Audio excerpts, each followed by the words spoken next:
നമസ്തേ. ഒരു ത്രാസിൽ കല്ലും തൂവലും വെക്കുകയാണെങ്കിൽ ആ കല്ലു വെച്ച തട്ട് താണിരിക്കും. ലോകത്തിന്റെ അളവുകോലിൽ കല്ല് വിജയിക്കുകയും തൂവൽ പരാജിതനായി മാറുകയും ചെയ്യും. എന്നാൽ ഇതേ കല്ലും ഇതേ തൂവലും ഒന്ന് മുകളിലേക്ക് എറിഞ്ഞാൽ അവിടെ എന്താണ് സംഭവിക്കുന്നത്?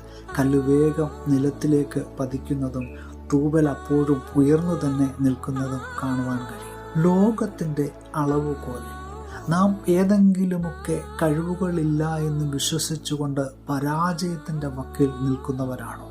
ഒരിക്കലും നിരാശപ്പെടരുത്. ദൈവം നമ്മുടെ ജീവിതത്തിലേക്ക് തരുന്ന കാര്യങ്ങൾ മാത്രമേ, അതിലൂടെ മാത്രമേ നമ്മുടെ ജീവിതത്തെ ഉയർച്ചയിലേക്കും വിജയത്തിലേക്കും കൊണ്ടുവന്ന് എത്തിക്കുകയുള്ളൂ. ദൈവകരങ്ങളിൽ നാം ഓരോരുത്തരും സുരക്ഷിതരാണെന്ന് വിശ്വസിക്കുവാൻ നമുക്ക് കഴിയണം. പുതിയ ദിനം അനുഗ്രഹത്തിന്റെ നല്ല ദിനമായി തീരട്ടെ എന്ന് പ്രാർത്ഥിക്കുകയാണ്. Have A blessed day.